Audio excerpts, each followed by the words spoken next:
I stared at the white envelope sitting on my desk like it might explode. After 12 months of unpaid overtime weekend projects and covering for absent colleagues, this was my reward. Inside lay 70 crumpled dollar bills and a handwritten note from my boss, Marcus. Thanks for grinding all year. I calculated quickly, 15 cents per hour for every extra minute I'd worked. The next morning, Marcus swaggered to my cubicle, coffee-stained smirk plastered across his face, asking if I was satisfied with my bonus. I forced my sweetest smile.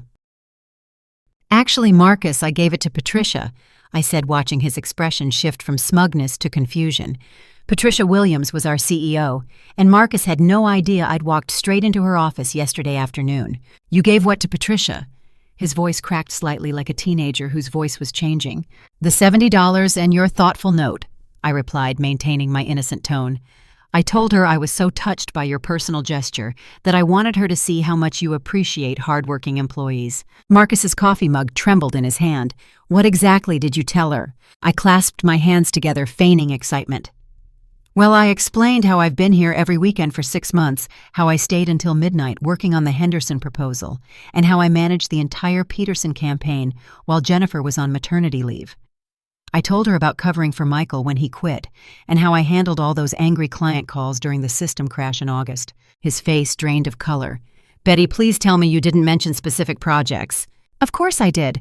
I wanted her to understand the context behind your generous recognition. I smiled brighter.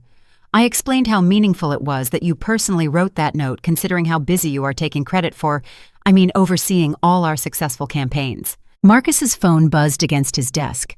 Patricia's name flashed on the screen, and I watched his hand hover over the device like it was radioactive. The office suddenly felt silent, except for the persistent buzzing. Aren't you going to answer that? I asked sweetly. Marcus grabbed the phone with shaking fingers. Hello, Patricia. Even from 3 feet away, I could hear our CEO's crisp voice. Marcus, my office, now. The line went dead.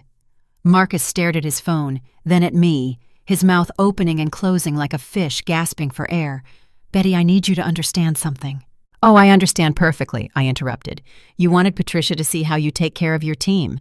Mission accomplished. He stumbled backward, knocking over his coffee cup. The brown liquid spread across his desk, soaking into the stack of reports he'd been preparing to present as his own work later that day. I handed him a napkin from my drawer, the same drawer where I kept my insurance policy. You might want to clean that up before your meeting, I suggested. First impressions matter. Marcus frantically dabbed at the coffee while stealing glances at me.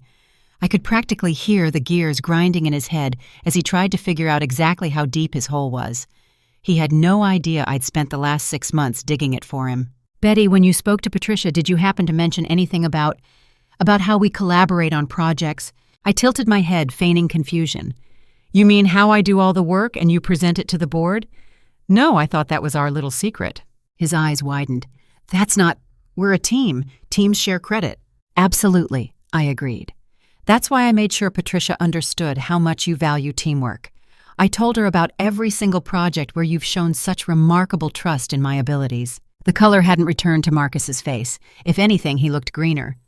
I need to go, he mumbled, grabbing his jacket and rushing toward Patricia's office like a man walking to his own execution. I watched him disappear around the corner, then open my desk drawer. Inside lay a thick manila folder labeled Documentation in my careful handwriting. 6 months of evidence sat waiting for the right moment. Apparently, that moment had arrived. 20 minutes later, Marcus returned looking like he'd been hit by a freight train. His usually perfect hair stuck up at odd angles, and his shirt had damp patches under the arms. He walked straight to my cubicle without stopping at his office. Betty, we need to talk. His voice sounded hoarse. Of course, how did your meeting go? I asked, genuinely curious about Patricia's reaction.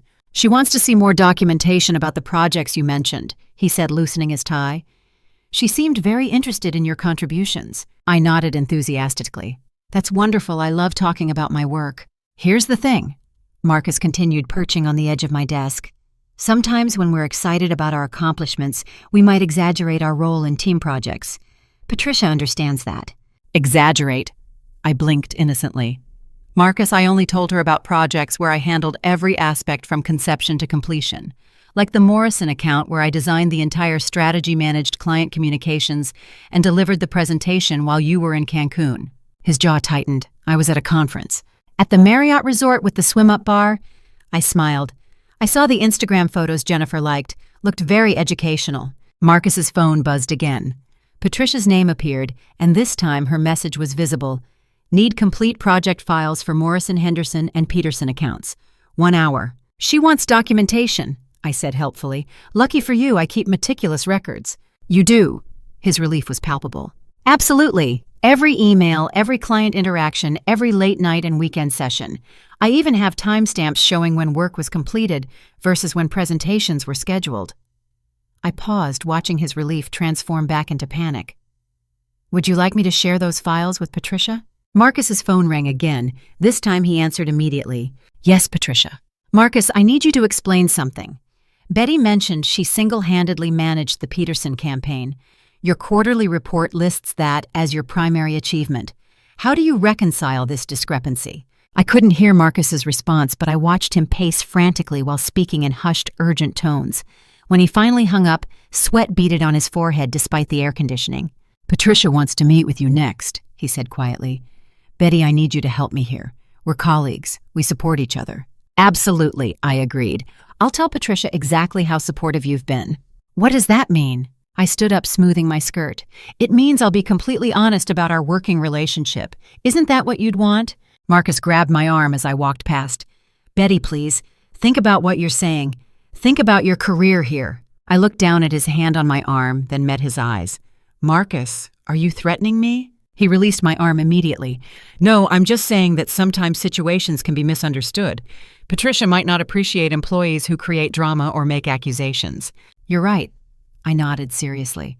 She probably wouldn't appreciate that at all. Good thing I'm only sharing documented facts about my work contributions. I walked toward Patricia's office, leaving Marcus standing in the middle of the cubicle farm, looking like a man who just realized he was standing in quicksand. Patricia's office occupied a corner of the 15th floor with floor-to-ceiling windows overlooking downtown. She gestured for me to sit across from her mahogany desk, which was covered with printed emails and project timelines. Betty, thank you for coming in. I want to understand something about your role here. Of course, I replied, settling into the leather chair. You mentioned several major projects to Marcus yesterday. Can you walk me through your involvement in the Peterson campaign specifically? I pulled out my phone and opened my notes app. The Peterson campaign started in February when their previous agency dropped them. Marcus asked me to research their market position and develop a preliminary strategy. I spent 3 weeks analyzing their competitors' identifying target demographics and creating a comprehensive social media plan. Patricia took notes as I spoke. And Marcus's involvement. He attended the initial client meeting and approved my strategy proposal. Then he asked me to handle all client communications because, in his words, I had better rapport with difficult personalities. Difficult personalities. Mrs. Peterson can be demanding, but she appreciated direct communication about timeline and deliverables. I managed weekly check-ins, adjusted our approach based on her feedback, and coordinated with the design team to implement changes. Patricia flipped through several printed emails. These show you communicating directly with Mrs. Peterson about strategy modifications. Marcus isn't copied on most of them. He asked me to handle day-to-day communications and brief him on important developments, I explained, though he was often in meetings when I tried to update him. And the final presentation, I smiled. I prepared all the materials, created the slide deck, and researched potential questions. Marcus delivered the presentation because he's more comfortable with public speaking. Patricia leaned back in her chair. Betty, in your opinion, what percentage of the Peterson campaign work did you handle personally? I considered carefully. Honestly, about 95%. Marcus approved the initial direction and presented the final proposal. Everything in between was my responsibility. Patricia's expression remained neutral, but I noticed her writing more detailed notes. And this is typical of your working relationship. Marcus delegates effectively, I said diplomatically. He trusts me to handle complex projects independently. I see. Patricia closed her notebook. Betty, I want to thank you for your honesty. This conversation has been very enlightening. As I walked back to my desk, I passed Marcus's office. He was on the phone again, speaking in rapid, hushed tones. Through the glass, I could see him gesturing frantically with his free hand. I sat down and opened my drawer, running my fingers over the manila folder that had been my secret companion for months. Tomorrow I suspected it wouldn't be secret anymore. The morning after my meeting with Patricia, I arrived early to find Marcus already at his desk, staring blankly at his computer screen. His usually immaculate appearance showed signs of strain. Wrinkled shirt missed spots while shaving, and the unmistakable look of someone who'd spent the night rehearsing explanations that wouldn't hold water. I settled at my desk and unlocked the bottom drawer, the one I'd requested a special lock for 6 months ago, under the pretense of securing client confidentiality documents. Inside lay my insurance policy, a 3-inch thick folder containing 6 months of meticulously organized evidence. The documentation journey had started innocuously enough. In March, Marcus had presented my innovative Instagram campaign for the Sullivan Jewelry account as his own creation during the monthly board meeting. I'd watched through the conference room glass as he clicked through my slide presentation, gesturing enthusiastically while describing his strategy for targeting millennial customers through authentic storytelling and user-generated content. That night, I'd gone home and printed every email related to the Sullivan campaign. Every brainstorming session I'd conducted alone in my cubicle while Marcus attended networking lunches. Every late-night revision based on client feedback. Every weekend spent researching hashtag analytics and competitor strategies. By the time I finished printing, I had 47 pages documenting my sole authorship of the campaign Marcus claimed as his masterpiece. The Sullivan incident opened my eyes to a pattern I'd been too trusting to notice before. I started paying attention to how Marcus presented our team's work to upper management. The Henderson proposal I'd written during 3 consecutive weekends became Marcus's innovative approach to B2B relationship building. The crisis management strategy I'd developed when our biggest client threatened to leave became Marcus's quick thinking under pressure. So I started documenting everything. Every project email got printed and filed chronologically. Every client interaction got logged with timestamps and participant lists. Every late-night brainstorming session got recorded in detailed notes. Every weekend Marcus spent golfing while I worked got documented through his social media posts, which I screenshot and saved with metadata showing the exact times he was posting poolside photos while I was researching market trends. The folder contained sections for each major project, complete with project timelines, email chains, client testimonials, and detailed logs of actual work performed versus credit claimed. I had screenshots of Marcus's LinkedIn posts claiming responsibility for strategies I'd developed. I had saved voicemails where clients specifically requested to work with me on future projects. I had printed copies of quarterly reports where Marcus listed my achievements as his own accomplishments. But the most damning evidence was the money trail I'd inadvertently discovered. 3 months ago, while organizing Marcus's expense reports for his approval, I'd noticed unusual patterns. Client dinners that cost $300 while the actual clients confirmed they'd paid for their own meals. Conference registrations for events he'd never attended. Team-building activities that never materialized despite being charged to his department budget. I'd started discreetly tracking these discrepancies, cross-referencing his submitted expenses with actual team activities. The pattern was clear. Marcus was systematically inflating his expense reports while claiming budget constraints prevented proper employee recognition or training opportunities. The $70 bonus that finally triggered my revelation suddenly made perfect sense.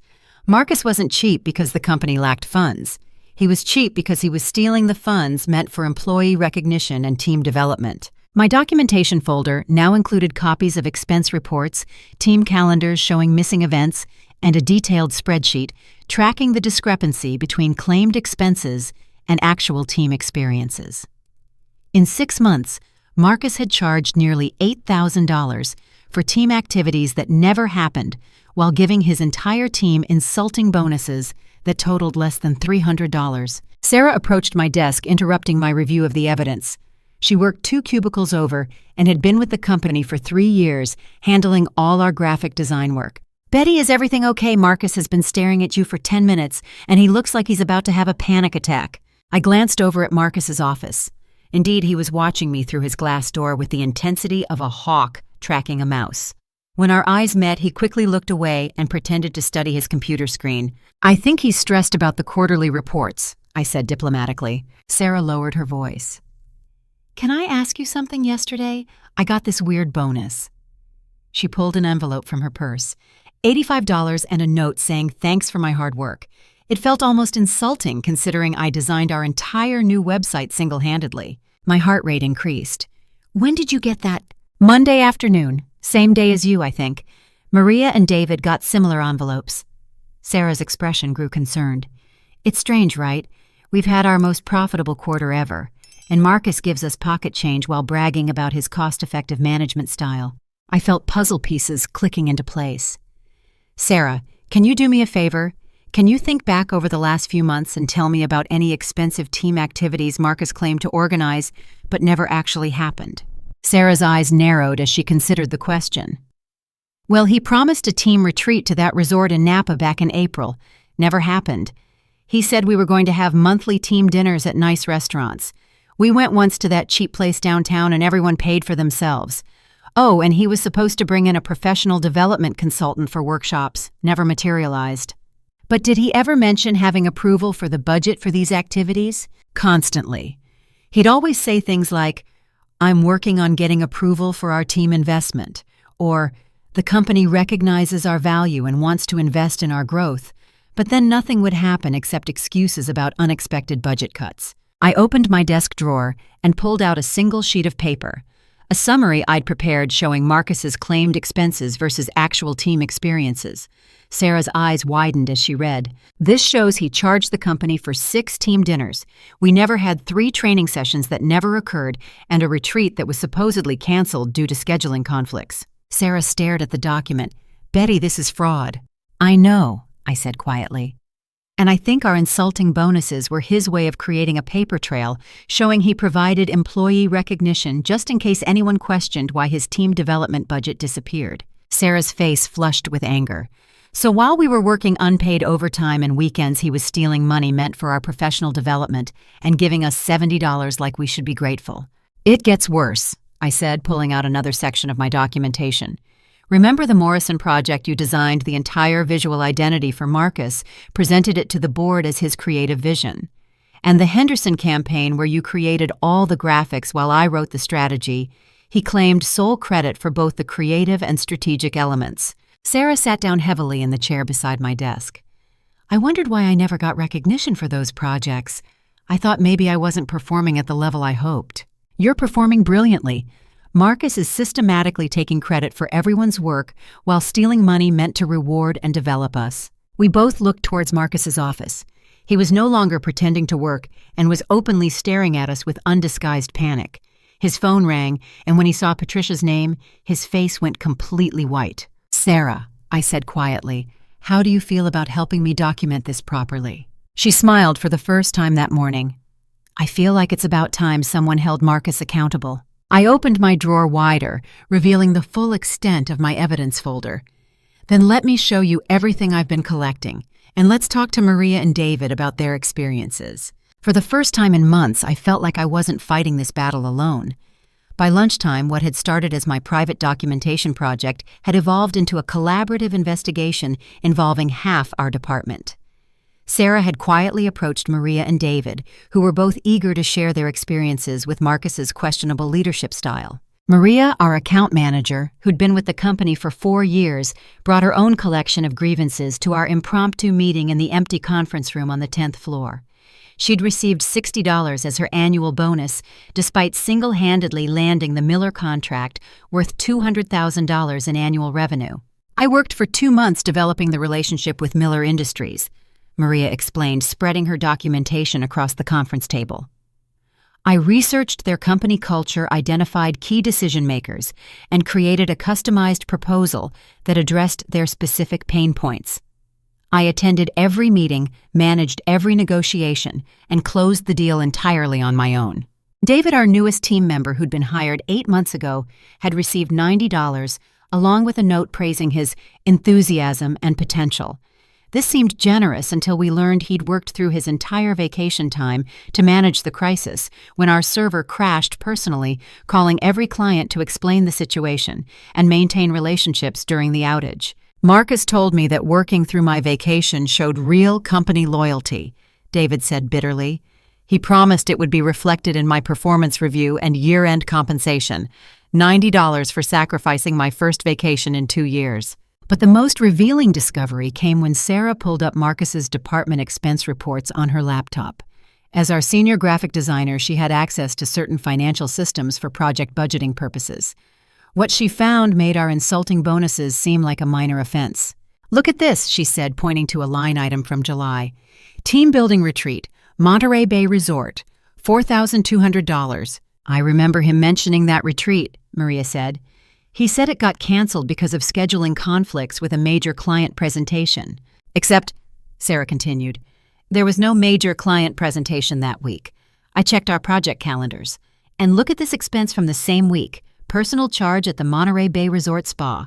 Same credit card, same dates." David leaned over Sarah's shoulder to read the screen. "He charged the company for a team retreat, then went to the resort alone and used it as a personal vacation."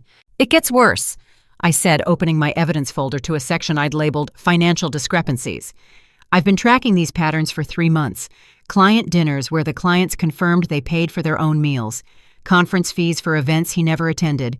Training seminars that never happened." I spread out a detailed spreadsheet showing the discrepancies.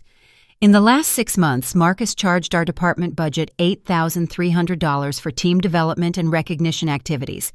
The total value of our bonuses was $295. The conference room fell silent as everyone absorbed the implications. "So he stole over $8,000 meant for our professional development and recognition," Maria said slowly, then gave us pocket change to create a paper trail showing he provided employee appreciation. "While taking credit for our work and presenting himself as a cost-effective manager to upper management," Sarah added. David shook his head in disbelief. "How long has this been going on?" I pulled out the oldest section of my documentation. "Based on what I can prove, at least 18 months, but I suspect it goes back further." Maria's phone buzzed with a text message. She read it and looked up with surprise. "It's from Patricia. She wants to meet with me this afternoon to discuss my role in the Miller contract negotiations." "She called me too," David said. "Scheduled for tomorrow morning." Sarah nodded. "Same here. She wants to review my contributions to recent design projects." I felt a mixture of satisfaction and nervousness. Patricia was clearly conducting a comprehensive investigation into Marcus's management practices. The question was whether our documentation would be enough to support the truth about his systematic exploitation. "There's something else," I said, pulling out the final section of my evidence folder. "I've been saving client feedback emails. Messages where clients specifically request to work with one of us on future projects, compliments about our individual contributions, and testimonials about our work quality." I handed each person a stack of printed emails. "These show that our clients recognize and value our individual expertise. They're not just working with Marcus's team, they're specifically requesting Sarah's design skills, Maria's account management, and David's technical problem-solving abilities." Maria read through her stack of client emails, her expression growing more determined with each page. Mrs. Patterson from Miller Industries specifically said she was impressed by my understanding of their industry challenges. She recommended me personally to 3 other companies. Mr. Henderson wrote that my design work exceeded his expectations and captured his brand vision perfectly. Sarah added, "He asked if I'd be available for their next campaign." David looked up from his emails. "These clients are building relationships with us individually, not with Marcus. We're the ones creating value for the company." I smiled, feeling the momentum building in our favor. And that's exactly what Patricia needs to understand. Marcus isn't managing a successful team. He's taking credit for the success individual team members are creating despite his leadership. Sarah closed her laptop and gathered the expense report printouts. "So what's our next step?" "We each meet with Patricia individually and tell the truth about our experiences," I said. "We provide documentation supporting our claims, and we let her draw the conclusions about Marcus's fitness as a manager." Maria stood up, straightening her shoulders. "I've been tolerating Marcus's behavior because I thought it was just the way corporate culture worked. But stealing money meant for our development while giving us insulting bonuses, that crosses a line." "The question is whether Patricia will take action," David said. "Upper management sometimes protects each other, even when lower-level employees have legitimate complaints." I thought about my conversation with Patricia the day before, her careful note-taking, her specific questions, and her obvious interest in documentation. I think Patricia wants to get to the truth. She wouldn't be scheduling individual meetings with all of us if she was planning to sweep this under the rug. As we prepared to leave the conference room, I gathered my evidence folder and felt a sense of anticipation I hadn't experienced in months. For the first time since starting this job, I felt like the truth about our contributions might actually matter. "One more thing," Sarah said as we reached the door. "What happens to Marcus when Patricia finishes her investigation?" I thought about the man who'd spent months stealing credit for our work, pocketing money meant for our development, and treating us like we should be grateful for his scraps of recognition. "That depends on what Patricia values more," I said finally. "Protecting a manager who's been lying to her or supporting the employees who've been creating value for her company." As we walked back to our desks, I noticed Marcus watching us from his office, with the expression of a man who could feel the walls closing in around him. Patricia's office felt different when I arrived for my second meeting 2 days later. The casual atmosphere from our previous conversation had been replaced by something more formal and purposeful.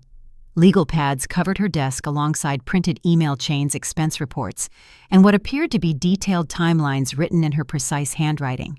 "Betty, thank you for coming back," she said, gesturing to the same leather chair. "I've had very interesting conversations with your colleagues over the past 48 hours. I settled into the chair, noticing that Patricia's demeanor had shifted from curious to investigative. This wasn't a casual inquiry anymore. "I want to revisit some of the projects you discussed in our first meeting," she continued, opening a thick folder. "But first I need to understand something about your documentation practices." My heart rate increased slightly. "My documentation practices. Sarah mentioned that you maintain detailed records of project work, client interactions, and team activities. She suggested these records might help clarify some discrepancies I've discovered." I nodded carefully. "I keep thorough records of my work for quality control and client service purposes. Would you be willing to share relevant documentation with me?" I'd prepared for this moment, bringing a complete copy of my evidence folder organized into clear sections. I brought copies of everything related to our department's projects and activities. Patricia accepted the folder and began reviewing the contents. Her expression remained neutral, but I noticed her taking extensive notes as she read through project timelines, email chains, and expense report comparisons. "Betty, this shows remarkable attention to detail," she said after several minutes. "These records indicate significant discrepancies between reported activities and actual events. I started keeping detailed records after noticing inconsistencies in how our work was being represented to management," I explained diplomatically. Patricia pulled out a specific expense report. "This shows a charge for a team dinner at Romano's restaurant in September, $430 for 8 team members." "I remember that dinner," I said, "except it never happened. Marcus mentioned it during our monthly team meeting, said he was treating us to celebrate the successful Henderson campaign launch, but the dinner never got scheduled. Yet he submitted the expense report anyway." According to these records, yes. And I noticed several similar situations where planned team activities were charged to the company budget, but never actually occurred. Patricia flipped through several pages of my documentation. "Your records show 8 instances of this pattern in 6 months. Team activities charged to the company, but never provided to employees." "That's correct. And during this same period, you and your colleagues received recognition bonuses totaling less than $300. I nodded. Marcus explained that budget constraints limited his ability to provide substantial employee recognition. Patricia's pen moved rapidly across her legal pad. "Betty, I need you to understand the seriousness of what you're alleging. You're suggesting that Marcus systematically misappropriated company funds while misrepresenting employee contributions." "I'm not alleging anything," I said carefully. "I'm providing documented facts about my experiences and observations. You can draw whatever conclusions seem appropriate." Patricia leaned back in her chair, studying me thoughtfully. "In your opinion, how would you characterize Marcus's management style?" I considered my words carefully. "Marcus delegates extensively and trusts his team to work independently. He's very comfortable allowing employees to handle complex projects without micromanagement." "And how does he typically represent team achievements to upper management?" "He presents our department's successes during board meetings and quarterly reviews.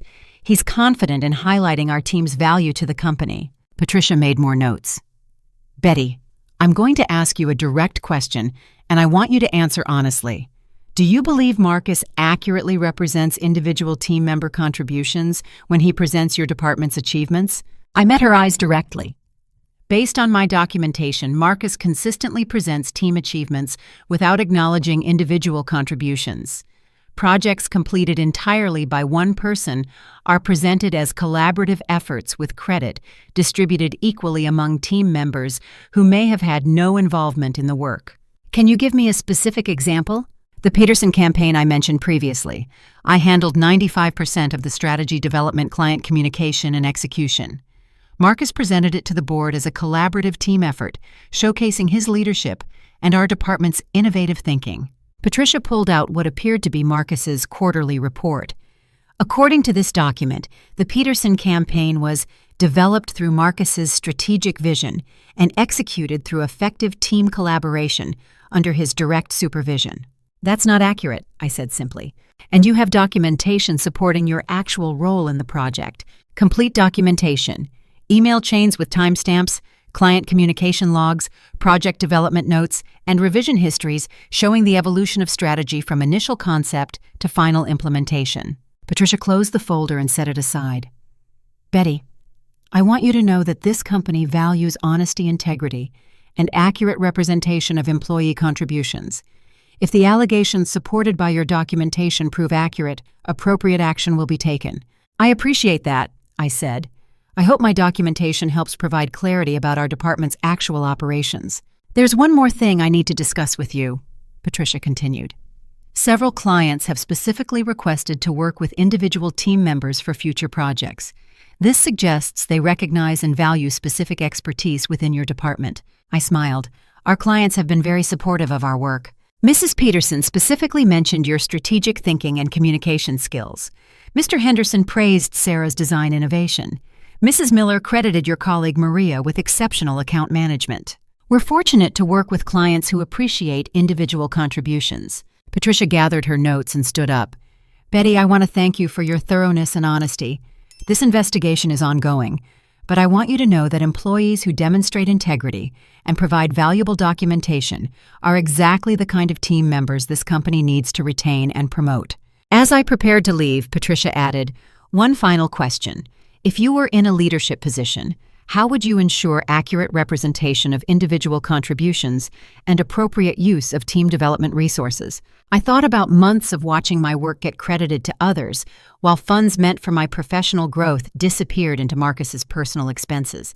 I would implement transparent documentation systems where individual contributions are clearly recorded and acknowledged, I said. And I would ensure that budget allocations for employee recognition and development are actually used for their intended purposes. Patricia smiled for the first time during our meeting. Those sound like the thoughts of someone with management potential. As I walked back to my desk, I passed Marcus's office and noticed he was on another phone call, gesturing frantically while speaking in hushed tones.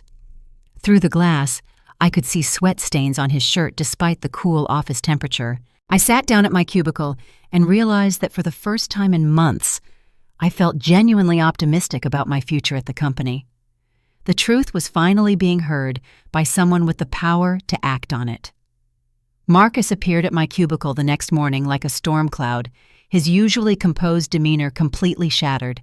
His tie hung loosely around his neck, his shirt was wrinkled, and dark circles under his eyes suggested he'd spent another sleepless night contemplating his rapidly deteriorating situation.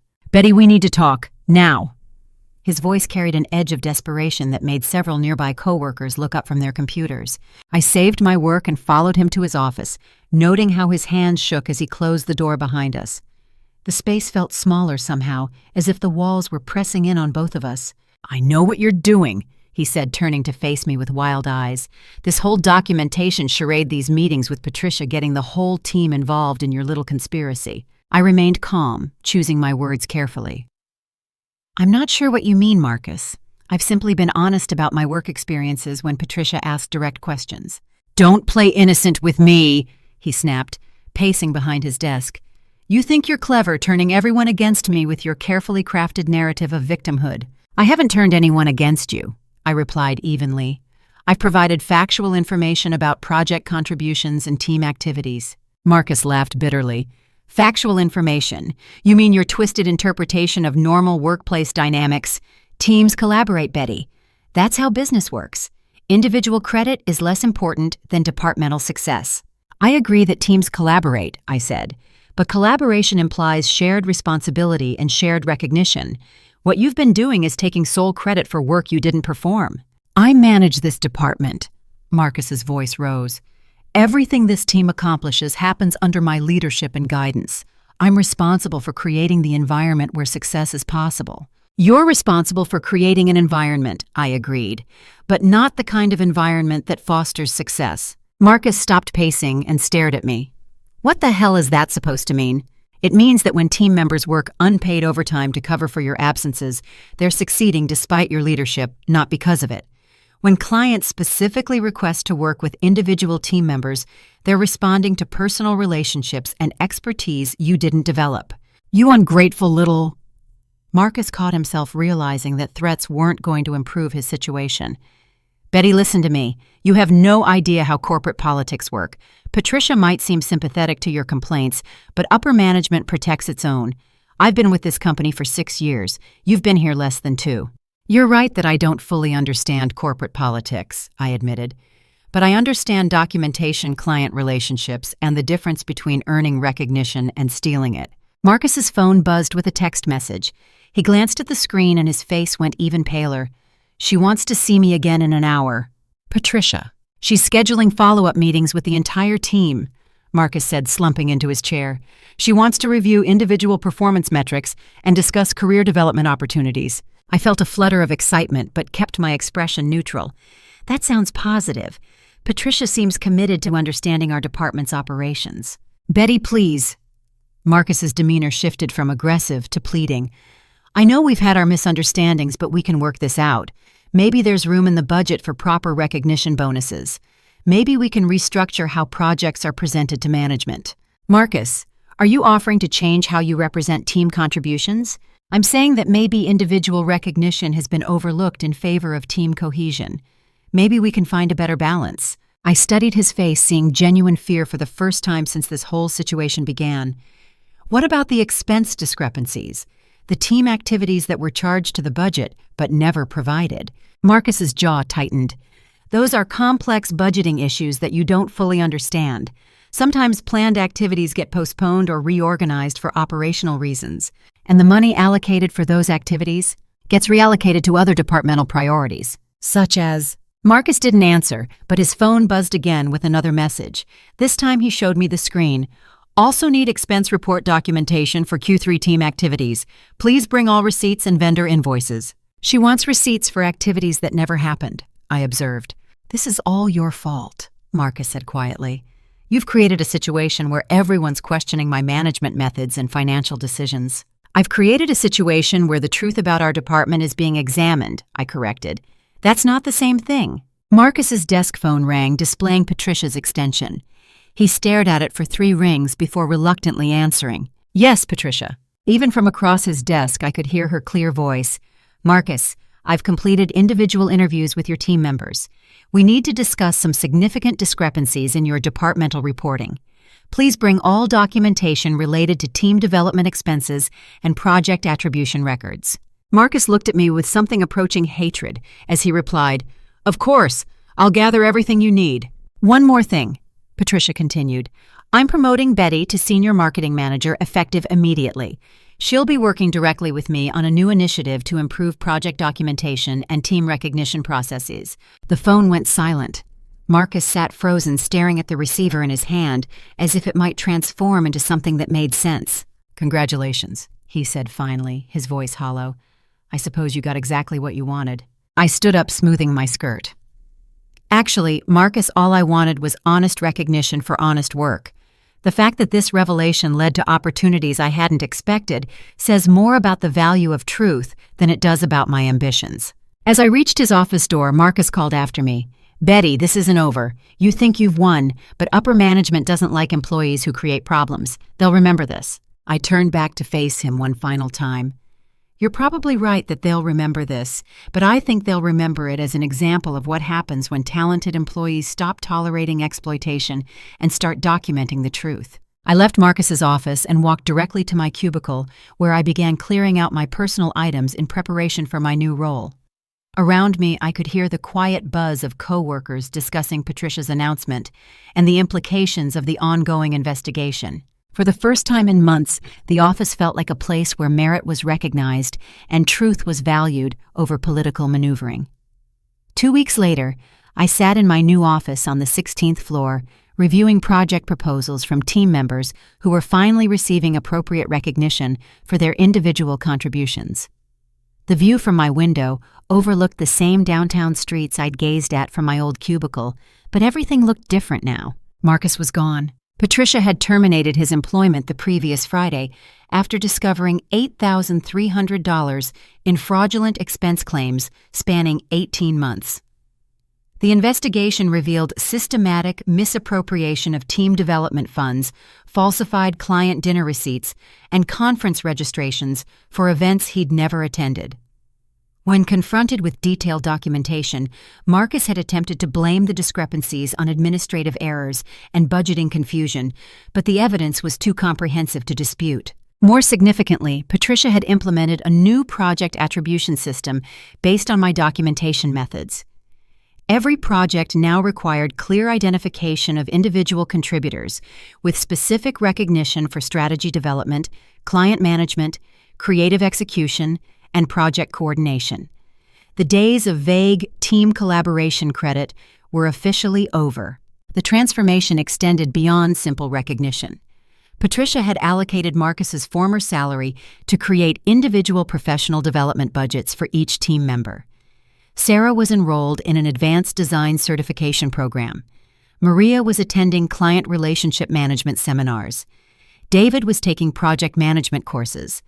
I was participating in leadership development workshops that would prepare me for further advancement opportunities.